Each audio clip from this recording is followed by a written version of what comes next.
우리 신명기 9장 5절, 오늘 원래 말씀은 1절부터 9절이고요. 내일까지 우리 9장 전체가 우리 함께 나눌 큐티의 말씀입니다. 우리가 한번 짧은 구절인데 함께 오늘 주실 은혜를 소망하면서 봉독하도록 하겠습니다. 함께 읽습니다. 내가 가서 그 땅을 차지함은 내 공의로 말미암음도 아니며 내 마음이 정직함으로 말미암음도 아니요 이 민족들이 악함으로 말미암아 내 하나님 여호와께서 그들을 내 앞에서 쫓아내심이라.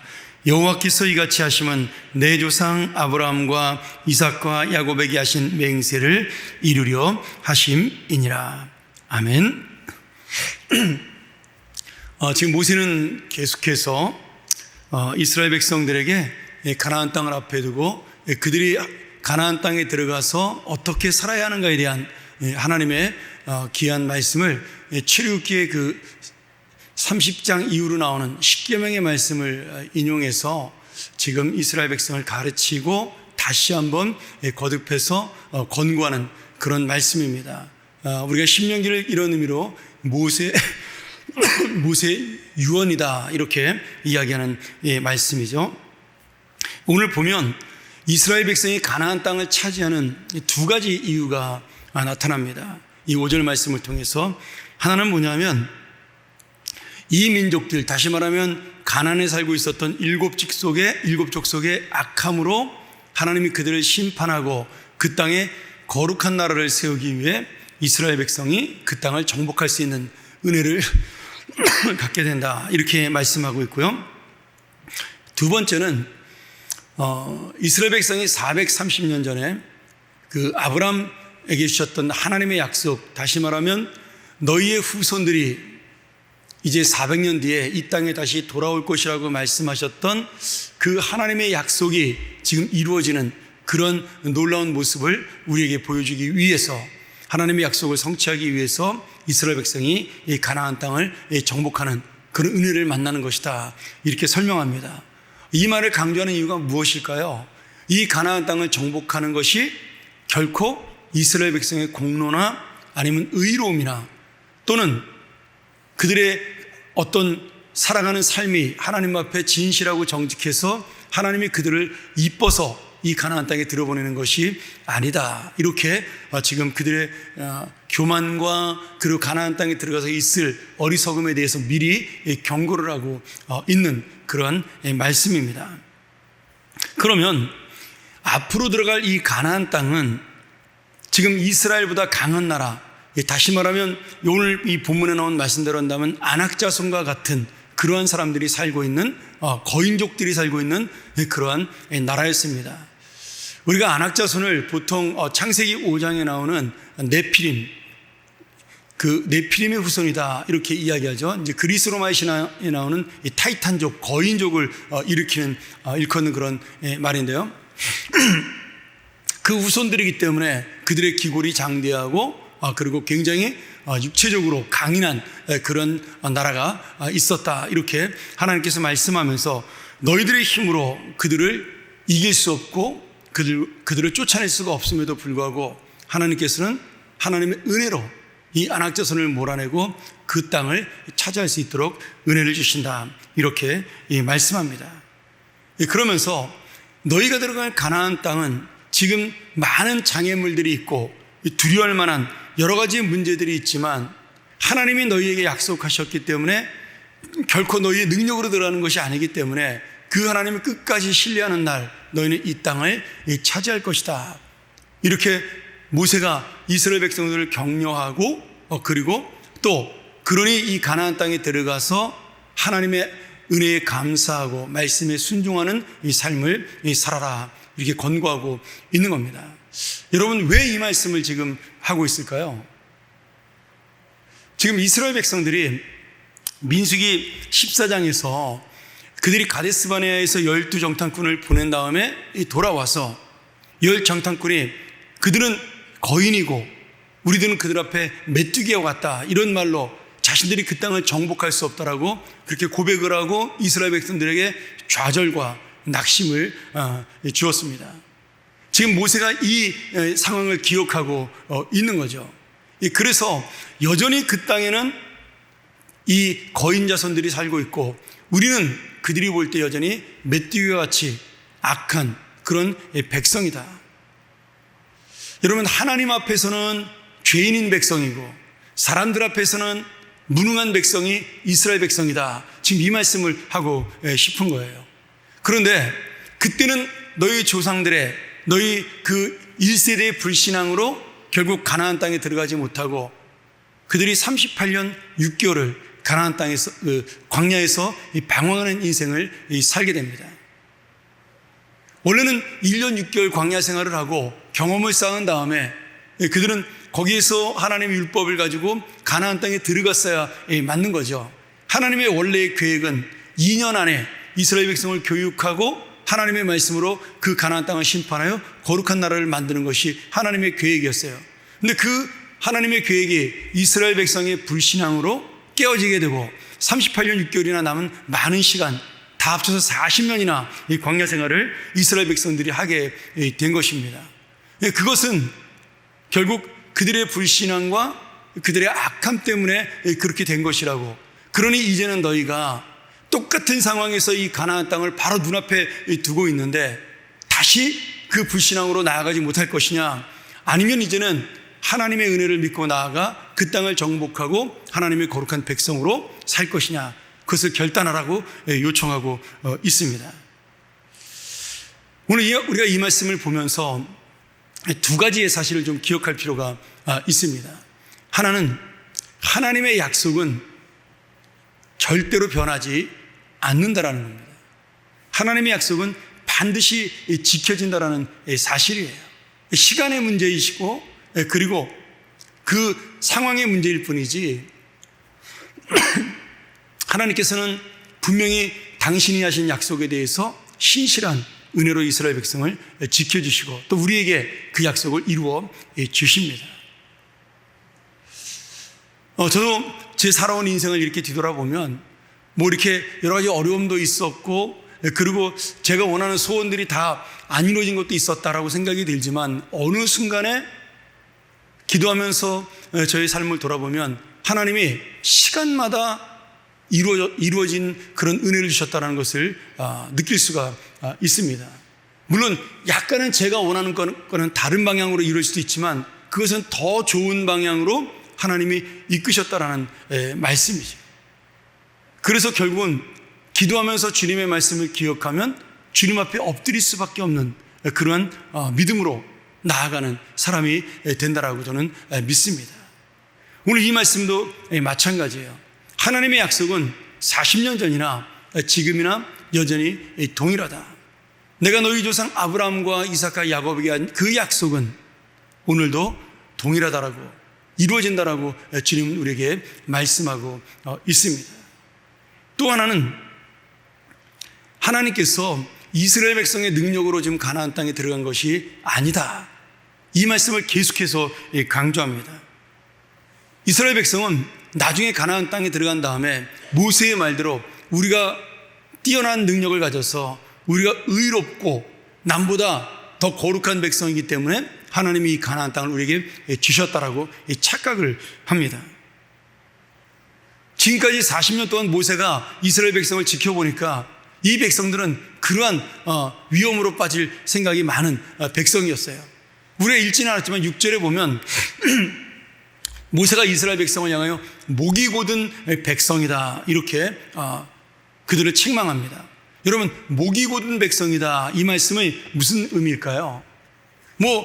말씀 문자적인 의미 자체로만 봐도 목이 곧다라는 것은 우리나라 말로 말하면 목이 뻣뻣해서 교만하다 그런 뜻이죠. 원래 이 말은 이제 사람들이 사육하는 가축에게 쓰는 말입니다. 성경에 자꾸 짐승이라고 나와 있어요. 죄송합니다. 이 가축들이 말이나 소가 이렇게 끌어당기면, 특별히 말 같은 경우는 예전에 이렇게 끌어당기면 말을 듣지 않아서 어떻게 해요? 안 가려고 버텨서 그 목을 하늘로 치켜 듭니다. 저는 말을 자주 타지는 않았지만 그래도 한 2번 정도 타본 경험이 있는데 그 기수들이 말을 움직일 때 말이 고개를 숙여야 저희를 그 말에 태우지 않습니까? 말이 목을 이렇게 곧게 듣고 있다는 것은 지금 자기 마음대로 하겠다라는 표시입니다. 여기 말하는 목이 곧은 백성이라는 것은 그런 상징적인 표현인 거예요. 너희가 그 말처럼 가축처럼 고개를 든다는 것은 지금 하나님의 말씀, 주인의 말에 순종하지 아니하고 내 마음대로 지금 하겠다라고 그런 마음을 표현하고 있는 겁니다. 그래서 그 말들이 움직이지 못하도록 아니면 주인의 말에 순종할 수 있도록 재갈을 물리고 소에게는 멍에를 씌우는 것이죠. 목이 곧은 백성의 의미가 바로 그런 것입니다. 그러니 지금 하나님께서 가나안 땅의 이스라엘 백성들에게 율법을 주신 이유, 그리고 이렇게 모세를 통해서 정말 길고도 세밀하게 그 땅에 들어가 어떻게 살아야 하는가를 정말 먹는 것부터 입는 것까지 하루하루 살아가는 삶까지 세밀하게 설명하고 있는 것은 그들이 자기 마음대로 생각하고 자기 뜻대로 움직일 것에 대한 하나님의 염려가 있었다는 사실입니다. 지금 이스라엘 백성들은 이 모세의 말대로 결국 들어가서 자기들의 욕심대로 살지 않습니까? 그러니 너희들의 의로움, 너희들의 능력으로 이 땅에 들어가는 것이 아니다. 그것을 놓치지 말고 살아야 하나님의 복을 받는 인생을 살 수 있다. 이렇게 강력하게 말씀하고 있습니다. 여러분, 지금 이스라엘 백성이 놓치지 말아야 될 게 있는 거죠. 가나안 백성들이 하나님의 심판을 받는 죄송합니다. 그 죄로 가득 차서 결국 심판을 받습니다. 그런데 그 모습을 보면서 이렇게 오해할 수가 있어요. 야, 저놈들은 죽어 마땅한 자들이다. 저들은 심판받아 당연한 자들이다. 그런데 우리는 그런 사람이 아니야. 이렇게 오해할 수 있다는 거예요. 그것이 아니라 너희나 가나안 백성이나 똑같다라는 거예요. 근데 하나님이 가나안 백성 대신 이스라엘을 선택해서 지금 그들을 심판하는 도구로 사용을 하신 겁니다. 그 말씀 속에는 어떤 의미가 있어요? 너희들도 가나안 백성처럼 하나님 앞에 바로 서지 못하는 날이 오면 똑같이 심판을 당한다라는 그 두려운 의미가 담겨져 있는 겁니다. 모세는 아마 하나님의 그 계시를 받은 사람이기 때문에 자기의 후손들이 그 땅에 들어가 살아가는 모습에 대한 말씀을 아마 들었던 것으로 보여요.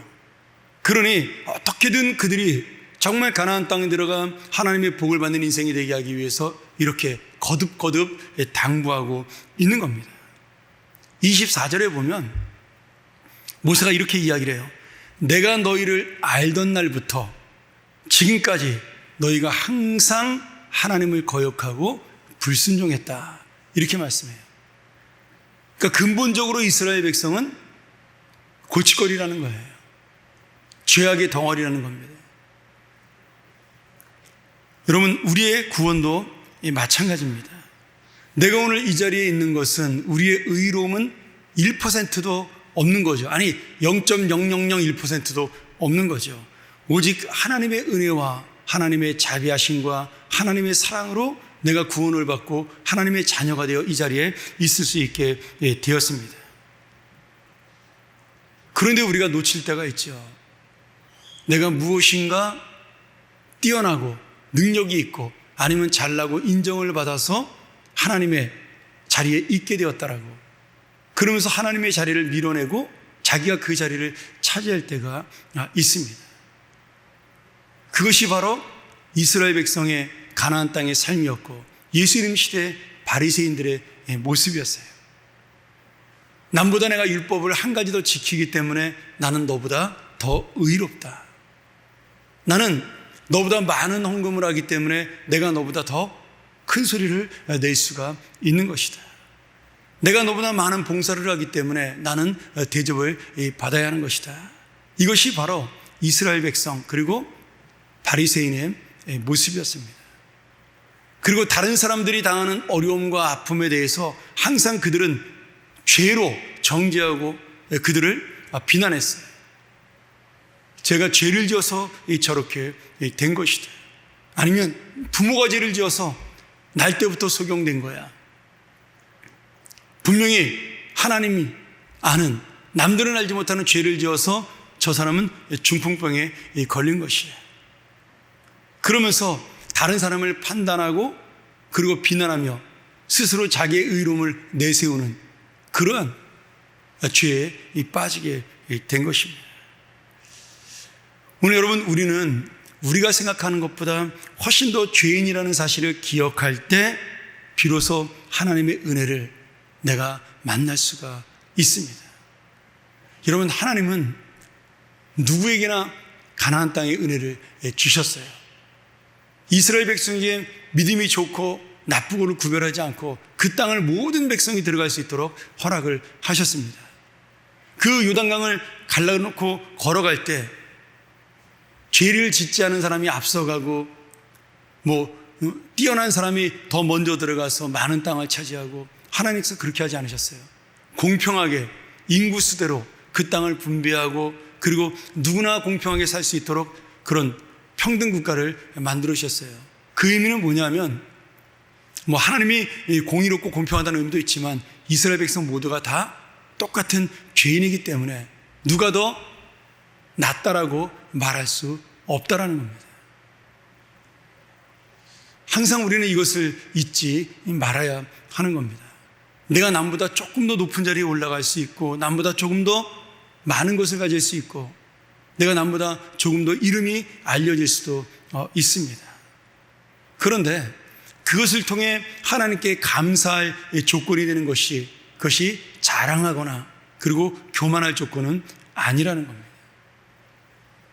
물론 주님의 일을 하기 위해서 이왕이면 조금 더 많은 풍부한 것을 갖고 있는 것이 더 좋습니다.